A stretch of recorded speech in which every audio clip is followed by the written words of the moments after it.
प्रायोजक हैं रोजगार डेवलपर्स। नमस्कार, स्वागत है आपका उत्तराखंड बुलेटिन में। मैं हूं आपके साथ सुहानी बहुगुना। बुलेटिन की शुरुआत से पहले एक नजर इस वक्त की हेडलाइंस पर। अवैध खनन को लेकर उत्तराखंड में गरमाई सियासत। महेंद्र भट्ट बोले पारदर्शी नीति से बढ़ा 3 गुना राजस्व। सीएम धामी का बड़ा ऐलान, शहरों में देवभूमि सिल्वर जुबली पार्क का होगा निर्माण। लक्ष्मण झूला के पास नदी में डूबा युवक 5 सदस्यीय दल के साथ आया था घूमने। एसडीआरएफ तलाश में जुटी। 10 साल की नाबालिग लड़की के साथ चाचा की दरिंदगी। देहरादून के जंगल में ले जाकर किया दुष्कर्म। कोर्ट ने सुनाई 20 साल की सजा। फर्जी डिग्री लगाकर मिली सरकारी नौकरी। रुद्रप्रयाग में 2 टीचरों को 5-5 साल की सजा। हेडलाइंस के बाद अब बात मौसम की। राज्य में आज मौसम पूरी तरह से साफ रहेगा। 3 दिन पहले कई पहाड़ी जिलों में हल्की बूंदाबांदी देखी गई थी, जिसके चलते इन जिलों के कई हिस्सों में तापमान में गिरावट दर्ज की गई। लेकिन बीते शुक्रवार से राज्य के सभी जिलों में मौसम शुष्क बना हुआ है। मौसम विज्ञान केंद्र ने आज यानी रविवार के लिए पूर्ण अनुमान जारी किया है, जिसमें कहा गया है कि राज्य के सभी जिलों में मौसम शुष्क बना रहेगा। किसी भी हिस्से में बूंदाबांदी देखने को नहीं मिलेगी। गौरतलब है कि मैदानी क्षेत्रों में बढ़ते तापमान का असर देखने को मिल रहा है। ऐसे में लोगों की चिंता सता रही है कि आने वाले दिनों में भीषण गर्मी का सामना करना पड़ सकता है। आज देहरादून का अधिकतम तापमान 32 डिग्री और न्यूनतम तापमान 13 डिग्री सेल्सियस रहने की उम्मीद है।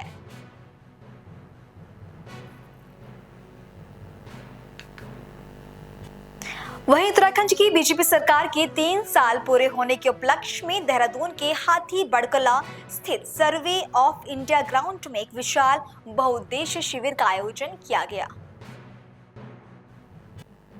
इस कार्यक्रम में मुख्यमंत्री पुष्कर सिंह धामी, कैबिनेट मंत्री गणेश जोशी, महानगर अध्यक्ष उमेश सिद्धार्थ अग्रवाल सहित अन्य गणमान्य नेता उपस्थित रहे। आप देख रहे हैं पल्स 24 न्यूज। तो आज जो है हम सर्वे ऑफ इंडिया हाथी बड़कला में यहाँ पे 3 साल पूर्ण होने पर जो है यहाँ पे स्टॉल लगे हुए हैं, जो कि आप देख पा रहे हैं। हम यूपीसीएल के स्टॉल पर खड़े हुए हैं और जानकारी लेते हैं ये यूपीएसएल अधिकारी से। स्टॉल लगा है, ये हमारे जो स्मार्ट मीटर हैं इसके बारे में उपभोक्ताओं को जानकारी दी जा रही है कि स्मार्ट मीटर में क्या क्या प्रॉपर्टीज़ हैं या क्या क्या इसके बेनिफिट्स हैं। लोगों को बताया जा रहे हैं कि कैसे उनके एनर्जी डिमांड्स की या उनकी पर डे कंजप्शंस की रिपोर्ट कैसे वो जनरेट कर सकते हैं, तो कैसे उनका जो नेट मीटर या जो सोलर प्लांट लगाते हैं उसमें भी उनका कैसे जनरेशन पर डे जनरेशन कितना हो रहा है, इन सब चीज़ों का आकलन वो खुद ही कंज्यूमर कर सकते हैं। इसमें ये भी बेनिफिट है कि कोई भी किसी भी ह्यूमन इंफॉर्मेशन का इसमें कोई रूल नहीं है। इसमें डाटा अपना डाटा फैच होगा और इसका बिल 1 तारीख को सभी कंज्यूमर्स को मिल जाएगा डाटा। इससे जो भी अगर किसी कंज्यूमर की शिकायत रहती है कि बिजली के बिल में खपत से उन्हें लगता है बिल ज़्यादा आ रहा है, तो उनकी खपत ऐसी नहीं है, तो पर डे बेसिस पर जब वो खुद देखेंगे उन्हें पता लग जाएगा कि भाई हमारी खपत कितनी हो रही है और हमारा बिल उस हिसाब से आ रहा। तो जो हम लोगों की कंज्यूमर्स की जो रहती है शिकायतें रहती है कहीं ना कहीं इससे रिजॉल्व पक्का होंगी। सर ये आप जो है यूपीसीएल में किस पद? मैं एसडीओ हूँ, एसडीओ नारवाला पद पे। सर ये क्या किलो से क्या किलोवाट? सर ये कंज्यूमर्स का अधिकतर जो मीटर होता है सिंगल फेज से लेकर 10 किलोवाट कंज्यूमर घरों में लगाए जाते हैं। बाकी अधिकतर जो इससे बड़े कंज्यूमर्स हैं वो तो केसीसी कंज्यूमर्स में आते हैं, उनके ही मीटर बदले जाएंगे, मीटर सभी के बदले जाएंगे।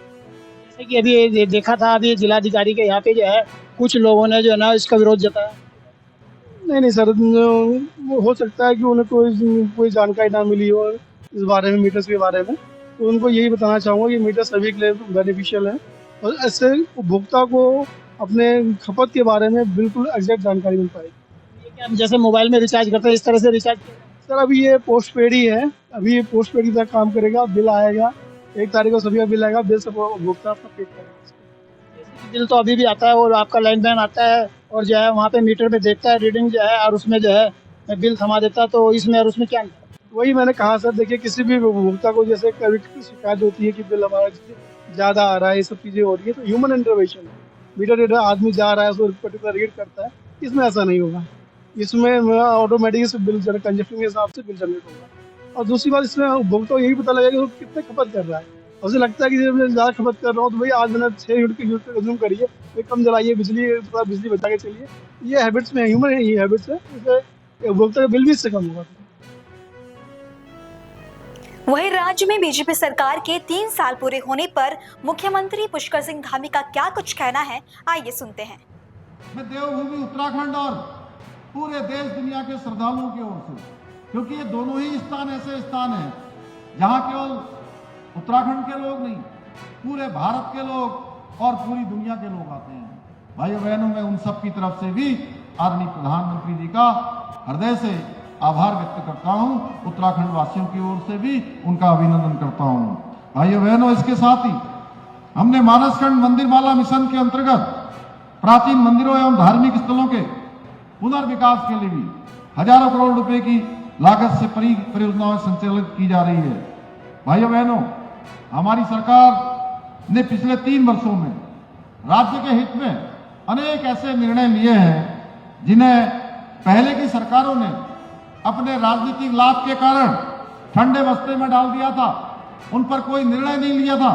पिछले 3 वर्षों में जहां हमने एक और महिलाओं को 30% का आरक्षण, राज्य आंदोलनकारियों को 10% का क्षैतिज आरक्षण देने का काम किया, वहीं धर्मांतरण विरोधी कानून और दंगा विरोधी कानून लागू करने के साथ ही राज्य के अंदर लैंड जिहाद, लव जिहाद और थूक जिहाद जैसी घृणित मानसिकताओं के खिलाफ भी कड़ी कार्रवाई सुनिश्चित की गई है।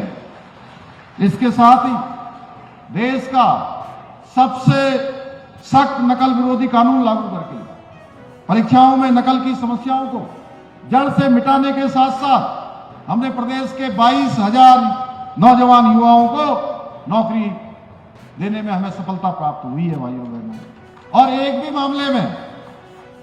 मामले में कोई नकल का मामला नहीं आया, कोई मामला न्यायालय में नहीं गया। पारदर्शिता के आधार पर, योग्यता, प्रतिभा और क्षमता के आधार पर नौकरियां मिली हैं और गरीब माता पिता के बेटे बेटियों का सपना पूरा हुआ है। गरीब माता पिता के उनका भी सपना पूरा हुआ है, उनके साथ साथ उनके बच्चों का आत्मविश्वास बढ़ा है। अब नौकरियां जिनको एक भी नहीं मिल रही थी, एक में भी चयन नहीं हो रहा था, ये नकल का कानून बनने के बाद जिनका कई वर्षों से चयन में नंबर नहीं आ रहा था, आज उनका एक साथ एक में हो रहा है, एक में चयन हो रहा है, उसके बाद दूसरे में चयन हो रहा है, फिर तीसरे में हो रहा है, चौथे में हो रहा है।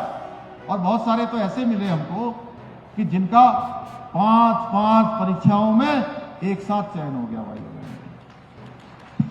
पीसीएस परीक्षा का परिणाम आने के बाद मैं प्रदेश के प्रत्येक जनपद में गया।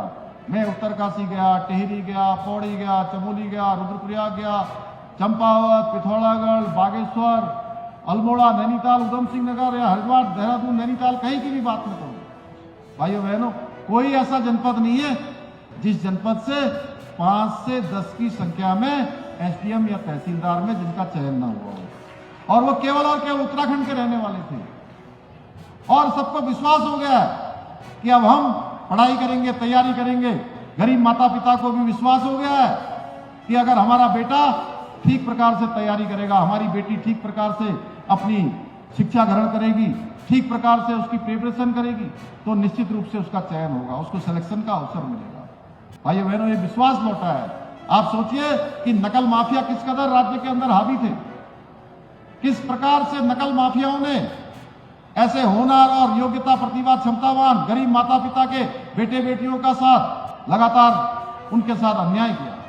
हमने ऐसे नकल माफियाओं को भी जेल की सलाखों के पीछे भेजने का काम किया। भाइयों बहनों, इतना ही नहीं, हमने अपने वायदे को निभाते हुए प्रदेश में समान नागरिक संहिता का कानून लागू करने के साथ साथ एक सख्त भू कानून बनाने का भी ऐतिहासिक कार्य किया। भाइयों बहनों, जन भावनाओं के अनुरूप हमारे इन्हीं कार्यों और नीतियों और निर्णयों और योजनाओं का परिणाम है कि नीति आयोग द्वारा 2023-24 भारत सरकार में सतत विकास के लक्ष्यों को प्राप्त करने के इंडेक्स में उत्तराखंड पूरे देश में पहले स्थान पर आया है भाइयों बहनों। इतना ही नहीं, प्रदेश की बेरोजगारी दर में भी 4.4% की कमी लाकर हमने राष्ट्रीय औसत को भी पीछे छोड़ने का काम किया है। इसके अलावा आप सबको ये जानकर हर्ष होगा कि प्रति व्यक्ति आय के मामले में भी हमने 11.33% की वृद्धि दर्ज कर राष्ट्रीय औसत को भी पीछे छोड़ने का काम किया है। भाइयों बहनों, अगर मैं 3 वर्ष की उपलब्धियों को गिनाने लगूंगा तो सुबह से शाम हो जाएगी। लेकिन मैं इतना अवश्य कहना चाहूंगा कि हम केवल वर्तमान ही नहीं बल्कि आने वाले भविष्य की आवश्यकताओं को ध्यान में रखते हुए कार्य कर रहे हैं। चाहे वो ग्लोबल इन्वेस्टर समिट हो, जिसमें 3.5 लाख करोड़ के हमको MOU हुए, जिसमें से 80,000 की ग्राउंडिंग शुरू हो गई। इसके साथ ही साइंस एंड टेक्नोलॉजी के हब के रूप में स्थापित करने की दिशा में कार्य करना हो, पर्यटन के क्षेत्र में काम करना हो, प्रदेश में कनेक्टिविटी को बढ़ाना हो, हम प्रत्येक क्षेत्र में फ्यूचर प्रूफ नीतियां और योजनाओं के साथ आगे बढ़ रहे हैं। देहरादून की बात करें तो आज हम देहरादून में 1400 करोड़ रुपए की लागत से विभिन्न परियोजनाओं पर कार्य कर रहे हैं। शहर में स्मार्ट स्कूलों की स्थापना करने के साथ ही लैंडस्टाउन चौक पर 650 पाठकों की क्षमता वाली अत्याधुनिक लाइब्रेरी का निर्माण किया गया है। एक और जहां शहर में पर्यावरण संरक्षण को बढ़ावा देने के लिए 30 इलेक्ट्रिक बसों का संचालन किया जा रहा है, वहीं निजी इलेक्ट्रिक वाहनों के लिए 11 स्थानों पर चार्जिंग स्टेशनों का निर्माण भी किया जा रहा है। हर्रावाला में 300 बेड का कैंसर अस्पताल का निर्माण करवाने के साथ ही मानसिक स्वास्थ्य संस्थान सेलाकुई का उच्चीकरण का कार्य भी किया गया है। इसके साथ ही एक और जहां दिल्ली देहरादून एक्सप्रेस वे का कार्य तेजी से पूरा किया जा रहा है, वहीं देहरादून में रिस्पना और बिंदाल नदी के ऊपर 4 लेन एलिवेटेड रोड का निर्माण करने की योजना भी तैयार की जा रही है, जिससे कि आने वाले समय में शहर वासियों को और शहर में आने वाले लोगों को जाम की समस्या का सामना न करना पड़े, उनके लिए यातायात आसान हो, सरल हो। इतना ही नहीं, हम देहरादून को देश की 5वीं साइंस सिटी का निर्माण भी देहरादून में कर रहे हैं, जो उत्तराखंड में विज्ञान प्रौद्योगिकी और नवाचार के क्षेत्र में एक ग्लोबल डेस्टिनेशन के रूप में स्थापित करने में अहम भूमिका निभाएगी। भाइयों बहनों, हमारी सरकार देहरादून के साथ ही पूरे प्रदेश में इकोलॉजी और इकोनॉमी के बीच समन्वय स्थापित करते हुए देवभूमि उत्तराखंड को प्रत्येक क्षेत्र में विकसित करने एवं आत्मनिर्भर बनाने के लिए निरंतर कार्य कर रही है। मुझे पूरा विश्वास है कि आप सबके सहयोग से हम सभी मिलकर अपने विकल्प रहित संकल्प को, इस मूल मंत्र को पूरा करने के साथ साथ उत्तराखंड को देश का अग्रणी राज्य बनाने में अवश्य सफल होंगे। आज के अवसर पर मैं घोषणा करता हूं कि राज्य स्थापना के 25 वर्ष पूरा होने के उपलक्ष्य में हम राज्य के शहरों में देवभूमि सिल्वर जुबली पार्क का निर्माण करेंगे। अगली खबर का रुख करेंगे हरिद्वार से। भारतीय जनता पार्टी के सांसद और उत्तराखंड के पूर्व मुख्यमंत्री त्रिवेंद्र सिंह रावत द्वारा राज्य में बड़े पैमाने पर अवैध खनन का मुद्दा उठाए जाने के एक दिन बाद खनन सचिव ब्रिजेश कुमार संत ने उनके बयान को निराधार, असत्य और भ्रामक करार दिया। खनन सचिव ने कहा कि उत्तराखंड में पहली बार खनन से रिकॉर्ड राजस्व प्राप्त हुआ, जो तय लक्ष्य से काफी अधिक है। ये बात कहना कि अवैध खनन राज्य में बढ़ रहा है, ये बात पूर्णतः निराधार, असत्य, भ्रामक है, मेरा ये मानना है। और इसका सबसे बड़ा प्रमाण ये है कि जो खनन राजस्व है उसमें बहुत तीव्रता से वित्तीय वर्ष 2023-24 में, जो अब समाप्ति की ओर है, उसमें बहुत तीव्रता से वृद्धि हुई। वो आज तक, जब तक इस उत्तराखंड प्रदेश का गठन हुआ है, इस राज्य के गठन 2002 के उपरांत 2025 तक, अब हम 2025 में आ गए हैं, इतना राजस्व कभी भी राजस्व खनन से प्राप्त नहीं हुआ है। यह राजस्व पिछले वर्ष की तुलना में लगभग 2.25 गुना है। यह राजस्व आज तक फाइनेंस ने जब भी टारगेट दिया है, उस राजस्व को ये प्रथम बार है कि हमने न केवल पूरा किया है, बल्कि उससे 200 करोड़ से ऊपर सरप्लस राजस्व लेके आए हैं। खनन विभाग की ये उपलब्धि कही जा सकती है। और इसके अतिरिक्त इस सब के पीछे इससे ये सिद्ध तो होता ही है कि कहीं ना कहीं नियंत्रण लगा है, प्रभावी नियंत्रण लगा है खनन, अवैध खनन पर। और इसके पीछे इसके जो हम लोगों ने इसके लिए जो मॉडस ऑपरेंडी अपनाया है वो ये है कि एक तो हमने नियमों का सरलीकरण किया सबसे पहले, और दंडात्मक कार्रवाई बढ़ा दी। नियमों का सरलीकरण करने के साथ साथ दंड बढ़ा दिए। नंबर 2, हम लोगों ने नई नई टेक्नोलॉजीज का प्रयोग कर रहे हैं। और नंबर 3, टास्क फोर्स तहसील स्तर पर, जिला स्तर पर, राज्य स्तर पर, तीनों स्तर पर गठित है, जो लगातार सर्वेलेंस करती है, लगातार देखती रहती है कि कहीं किसी तरह का कोई अवैध खनन ना हो। और जहाँ तक ये प्रश्न है कि रात्रि में खनन से भरे हुए ट्रक चलते हैं या इस तरह की बातें भी आती हैं, तो उसके लिए मेरा ये कहना है कि स्टोन क्रशर जो स्टील प्लांट होता है, वहाँ से तैयार माल जब निकलता है वो हमेशा वैध प्रपत्र के साथ निकलता है। और ट्रक रात में इसलिए ज़्यादा चलते हैं क्योंकि भारी वाहनों की दिन में अनुमति नहीं है शहर में, एक बात। दूसरा, इसके पीछे भी कारण ये है कि हमारा प्रदेश एक तीर्थ मतलब पिलग्रिमेज टूरिज्म के लिए बहुत ज़्यादा महत्वपूर्ण प्रदेश है।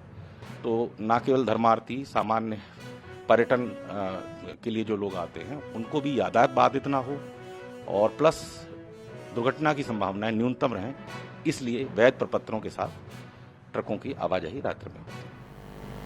खबरों का सिलसिला आगे भी जारी है। फिलहाल रुकेंगे एक छोटे से ब्रेक के लिए।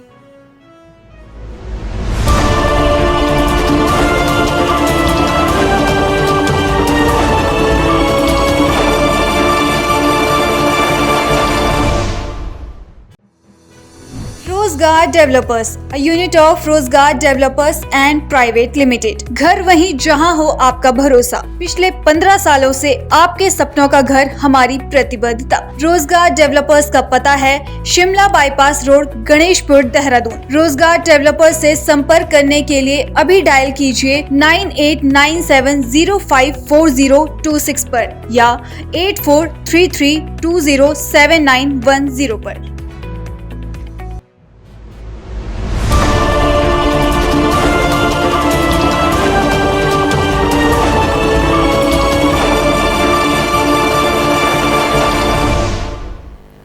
ब्रेक के बाद आपका बुलेटिन में फिर से स्वागत है। प्रदेश सरकार के 3 साल पूरे होने पर कैबिनेट मंत्री रेखा आर्य ने सोमेश्वर में जन सुनवाई और बहुउद्देश्य शिविर का आयोजन किया।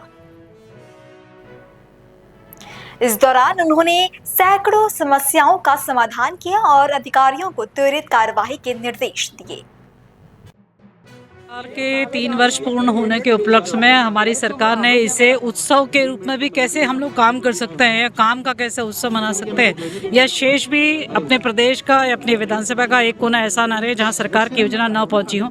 यदि कहीं कोई कोर कसर रह गई है तो उसको कैसे पूर्ण करना है, तो उस ध्येय के साथ में जो एक बहुउद्देशीय शिविर जो है आज सोमेश्वर विधानसभा के अपने इसे सोमेश्वर फील्ड में जो है आज आहूत की गई है। निश्चित रूप से हजारों लोग यहाँ पर पहुंचे हैं। बहुत लोगों का विषय सड़क के संदर्भ में और कुछ लोगों का विषय पुल के संदर्भ में, कुछ लोगों का विषय जल जीवन मिशन के संदर्भ में यहाँ पर आया है और कुछ लोगों का विषय राशन कार्ड के संदर्भ में भी आया है, जिसको लेकर विभाग के अधिकारियों को निर्देशित किया है और एक तय समय के साथ में काम करने के भी निर्देश दिए हैं ताकि जो है आज की इस शिकायत का जो है वो परिणाम भी निकले। वो एक टाइमलाइन उनकी जो है आज उनको दी गई है। संबंधित अधिकारी जो आज यहाँ पर उपस्थित नहीं है उनके विरुद्ध कार्रवाई करने के भी निर्देश दिए हैं। तो आज के इस शिविर में मैं समझती हूँ कि हमारे विधानसभा सोमेश्वर के चाहे हमारे कार्यकर्ता हों चाहे हमारे लोग हों, उनकी बहुत हद तक उनकी समस्याओं का समाधान हुआ है। निश्चित रूप से ये जो बहुउद्देशीय शिविर है वो हम सब के लिए बहुत उपयोगार्थ रहा है।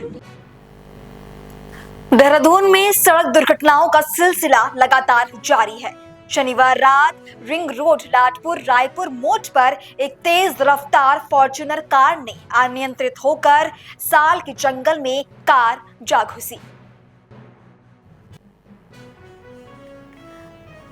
चश्मदीदों के मुताबिक गाड़ी हूटर बजाते हुए तेज रफ्तार में थी और अचानक संतुलन खोकर खाई में जा गिरी। टक्कर इतनी जबरदस्त थी कि एयरबैग भी खुल गए। सूचना पर पहुंची पुलिस को वाहन में कोई नजर नहीं आया। चश्मदीदों का कहना है कि गाड़ी सवार हादसे के तुरंत बाद मौके से फरार हो गए, जिससे मामला संदिग्ध हो गया। पुलिस का मानना है कि ये ड्रिंक एंड ड्राइव का मामला हो सकता है। गौरतलब है कि देहरादून में तेज रफ्तार, लापरवाही और शराब पीकर गाड़ी चलाने के मामलों में लगातार बढ़ोतरी हो रही है। पुलिस भले ही ट्रैफिक नियमों के पालन के दावे कर रही हो, लेकिन लगातार हो रही दुर्घटनाएं इन दावों पर सवाल खड़े कर रही है। लाडपुर रायपुर रिंग रोड पे एक अभी दुर्घटना हुई है। ये गाड़ी जो है सीधा यहाँ आ गई, फॉर्च नंबर यूपी नंबर।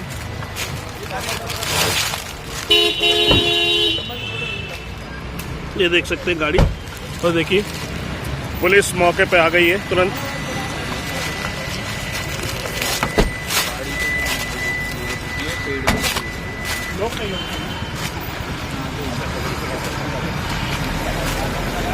कैसे हुआ ये एक्सीडेंट, कैसे इसकी जानकारी नहीं भाई साहब। क्या हुआ ये एक्सीडेंट, किस तरह से हो गया?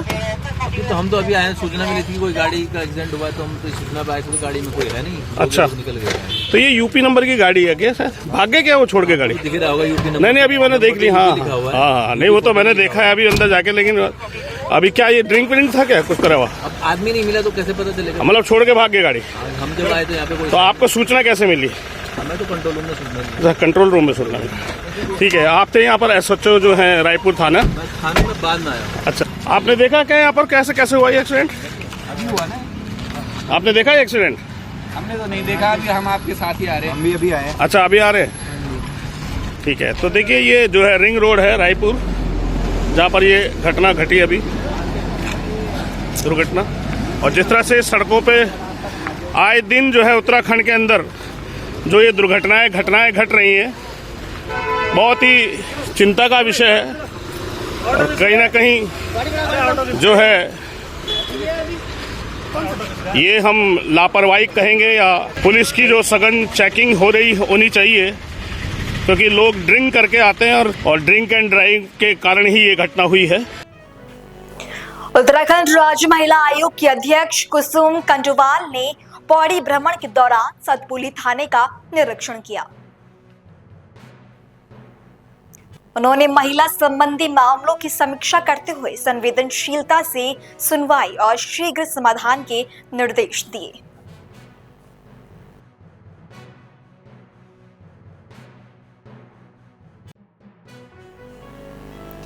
और वहीं उत्तराखंड को ड्रग्स फ्री देवभूमि बनाने के अभियान के तहत पौड़ी पुलिस ने 10 नशा तस्करों पर गैंगस्टर एक्ट और 9 पर PIT NDPS एक्ट के तहत कार्रवाई की।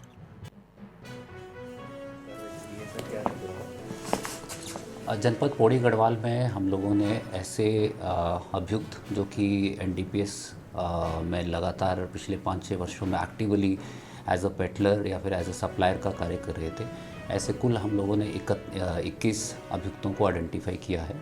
और इन 21 अभियुक्तों के विरुद्ध में से 10 लोगों की गैंगस्टर एक्ट में हम लोगों ने कार्रवाई की है और 9 अभियुक्तों के विरुद्ध PIT NDPS में कार्रवाई की गई है। और 2 ऐसे अभियुक्त जो कि उत्तर प्रदेश से हमारे जनपद में सप्लाई करते थे, उनके विरुद्ध हम लोगों ने 29 सेक्शन 29 NDPS एक्ट में कार्रवाई की गई है। ये सब कार्रवाई करने का इंटेंसिवली इस माह में ये उद्देश्य था कि जो भी हमारा यहाँ पे नेटवर्क है, जो भी हमारे जनपद में सप्लाई कर रहे हैं ड्रग्स की, या फिर जो एज अ पेडलर हमारे जनपद में एक्टिवली काम कर रहे हैं, उनके विरुद्ध ऑर्गेनाइज्ड वे से इनका नेटवर्क को तोड़ना। और जिनकी गैंगस्टर में कार्रवाई की गई है, इनकी हम लोगों की चल और अचल संपत्ति का जब्तीकरण की कार्रवाई कर रहे हैं। और जिसकी PIT NDPS में हम लोगों ने कार्रवाई की है, उसमें शासन से ऑर्डर करवाने के उपरांत इनको कभी भी हम लोग प्रिवेंटिव डिटेंशन इनकी हम लोग कर सकते हैं। तो इस संपूर्ण कार्रवाई को इस उद्देश्य से हम लोगों ने किया है कि जनपद में कोई भी किसी भी प्रकार का ऑर्गेनाइज्ड वे में ड्रग्स की सप्लाई ना कर पाए, और जितने भी पेडलर हैं उनके पूरे नेटवर्क को तोड़ने की कार्रवाई हमारे द्वारा की गई है। साथ ही साथ आपके माध्यम से भी मैं ये कहना चाहूँगा कि जो भी हमारे जनपद में इस प्रकार की ऑर्गेनाइज तरीके से पेडलिंग का कार्य, सप्लाई का कार्य कर रहा है ड्रग्स का, उनके विरुद्ध हम लोग सख्त से सख्त कार्रवाई आगे भी करते रहेंगे। फिलहाल बुलेटिन में इतना ही। देश और दुनिया की बाकी तमाम खबरों के लिए आप देखते रहें पल्स 24 न्यूज। नमस्कार। इस बुलेटिन के प्रायोजक थे रोजगार डेवलपर्स।